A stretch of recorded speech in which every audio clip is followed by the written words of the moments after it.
Will you forgive me?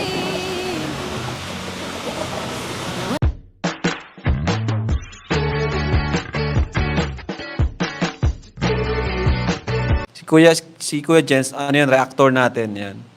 Official reactor. Hello mga kalingap! Welcome back sa aking YouTube channel, Square Gen. So kung bago ka lang sa aking YouTube channel, huwag niyo pong kalimutang mag-subscribe at click the bell button para like yung updated sa bago upload na video. At huwag po natin kalimutang suportahan ng buong Kalingap sa pangunguna ni Kuya Val Santos Matubang, Ate Ed the Vlog at syempre Kalingap Rob. At pakisuportahan din po ang aming mga kasamaan sa buong Kalingap. Nandiyan po ang K-Boys, Kalingap Partner, Kalingap Reactor at lahat po ng charity vlogger sa buong Pilipinas sa tumutulong sa mga kabayan natin ng lahat may hirap. Suportahan po natin lahat guys. So ngayon mga Kalingap ay samahan niyo po ako muling bigyan ng reaction video ang Tambalang Rajel, kung saan po mga Kalingap sa huling episode nga po ng Tambalang Ralph at Angelica ay nagkaroon nga po mga Kalingap ng tampuhan, or sabihin natin mga Kalingap baka nagkabiglaan sa nangyari, kaya nagkaroon ng pag-walkout po si Coach Ralph. At yun nga po yung ating aalamin, yung totoong nangyari, totoong dahilan ng pag-walkout po ni Coach Ralph na ating panonoorin at bibigyan ng reaction video. Kaya ano pang hindi natin mga Kalingap, panoorin na po natin in 5, 4, 3, 2. Ilang buwan ko rin itong pinag-isipan, ilang buwan ko rin itong talagang nag-ipon ako ng lakas ng loob. Saka talagang nag-isip-isip ako nung time na wala ka. Pero talaga feeling ito na yung time. Di ba halos nakadalawang months na rin tayo kay Kuya Rap, tapos kay Kuya Tata. Patatlo sana. Di ba? Di ba halos 5 months na rin tayo matagal na kung sa matagal, di ba? Sabi nga nila, 2 months, 3 months, matagal na. And halos, di ba, halos 5 months na. Tsaka sa 5 months na yun, halos talagang consistent eh. Kaya di ko din alam bakit ito naramdaman. Talagang, sabi nga nila is, kakaiba yung pag-ibig. Talagang hindi mo inaasahan. Kaya yun, eto, nagdala ako ng, sing-sing. Hindi pa naman to pang-propose, pero parang pang-couple. Gusto ko lang din tanongin sana kung, siyempre, di ba may something na. Pwede naman manligaw or, yun, kaya maging girlfriend mo. Ganyan ka ba? Ano yung vlog ba yan? Talagang ano siguro? Hindi din to alam nila Kuya Rap. Ang alam na lang na Kuya Rap, may mga ano lang yun, mas makakain sa labas. Hindi din nila, ang talagang sariling decision ko to. Hindi ka dapat talaga dapat to sa vlog, kaso nangyari. Oo nga, seryoso nga ito. Hindi, kahit sila Kuya Rap, si Ryan, mga camera lang, di alam. Seryoso nga ako, hindi ako na-video ko. So, talagang nag-ipon din ako para makabili nito. Kaya hinintay ko din yung tamang timing kahit na late yung one sa rin. Dapat talaga nung nakaraan dito. Pero sabi nga nila, may maliit man at isa tuloy. Kaya ito na. Oo nga, serious lang. Ano, bigla ko sa ginawa. Hindi mo bagay pati sa'yo yung sing-sing. Diba, tagal na ako walang girlfriend. Ikaw na talaga yun. Oo nga. Hindi ko talaga, ano? Nakabago. Hindi ko alam kung sasabihin ko sa'yo ano. Uy, ano? Hihintay na yung sing-sing para sa'yo. Asan na yung kamay mo? Sana na yung kamay mo. So ba? Bakit? Uy, ano? Ikaw kasi, ikaw bigla ang desisyon mo. Hindi ko naman alam. Bihira ka. Kasi pag Hindi ko ina-expect na may pag-ganyan ka ngayon. Ang alam, ano lang, magkaon na lang kayo ng mansari natin. Pero pag may pag-ganyan. surprise Alam mo naman, kasi. di ba, ginagawa lang natin ito para sa mga inuwi. Di ba surprise nga? Para, ano? Bakit? Ano? Nakakaya oh. Papakat ko itong sino to. Pag yung sino to, yung ano. Pag ganyan, hindi ko na-expect mo. Kasi nga, ganun talaga expect the unexpected, di ba daw? Yeah, yun, surprise. Diba, alam natin na, ano eh.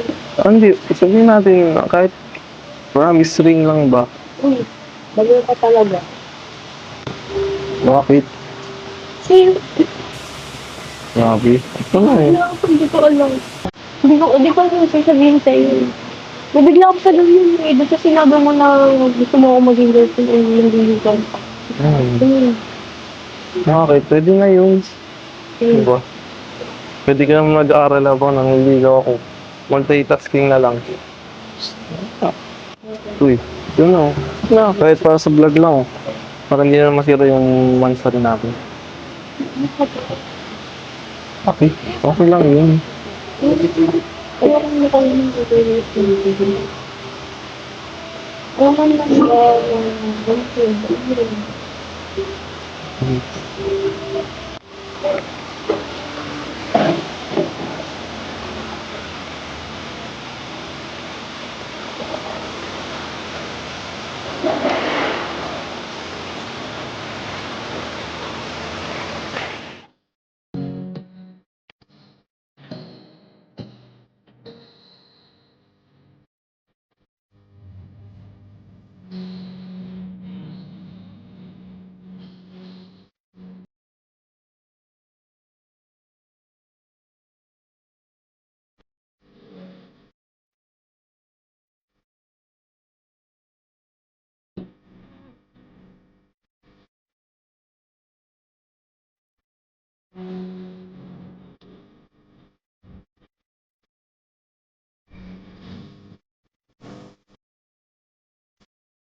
Oh, nasaan ka? Ano nangyari sa'yo? Bakit ka umiyak? Kasi Si Coach, saan? yun na nga po, coach ko. Nag-walk out na kasi Bakit? may Nag-walk out? Bakit? Anong ginawa ni Coach sa'yo? ito mo pimping, diliit mo sana sa akin. Oo. Tapos, Ano itong sing-sing na to? hindi ko po Galing ito alam. kanina. Sponsor? Hindi ko po alam, sir. So ayun nga mga kalingap at napanood nga po natin yung eksena kung saan po nangyari ang pag-walkout po ni Coach Ralph sa nakaraang episode po ng Tambalang Rajel. At dun nga po mga kalingap ay hindi natin maisisi talaga mga kalingap dito si Angelica at si Coach, dahil meron po silang parehas na ipinaglalaban, or meron silang parehas, sabihin na nating may point, parehas po sila may point mga kalingap. Si Angelica na nabigla sa nangyari sa pagbibigay po ng singsing ni Coach Ralph, sa pag-i-invite nito para maging girlfriend niya. At talagang syempre mga kalingap, sa isang babae ay may tamang timing may tamang timing po yung pagbibigay ng mga ganyang klaseng singsing, pag-i-invite bilang maging girlfriend.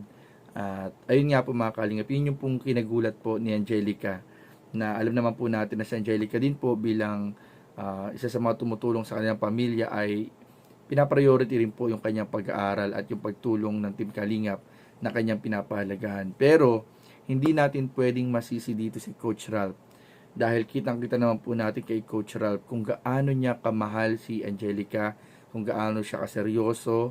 At may kita po natin mga kalingap na todo-todo pong magbigay ng effort si Coach Ralph. At dahil nga siguro dala na rin ang bugso ng damdamin, ay parang naramdaman din naman ni Coach Ralph na may gusto rin sa kanya, or gusto rin siya ng Angelica. Kaya nagkaroon siya ng lakas ng loob na ayain ito maging girlfriend niya. Pero hindi rin niya inasahan na hindi pa pala ready si Angelica po. Pero naniniwala ako sa tamang panahon, takdang panahon, magiging compatible din po ang decision ng dalawang taong nagmamahalan mga kalingap. So, patuloy pa rin suportahan, tutukan ang Tambalang Rajel at ang vlog ni Kalinga Prab sa mga update sa kanilang tambalan. So, yun lamang po at maraming po salamat sa panonood. Please don't forget to like, comment, share, and subscribe sa ating mga video. Maraming po salamat. God bless. Bye-bye.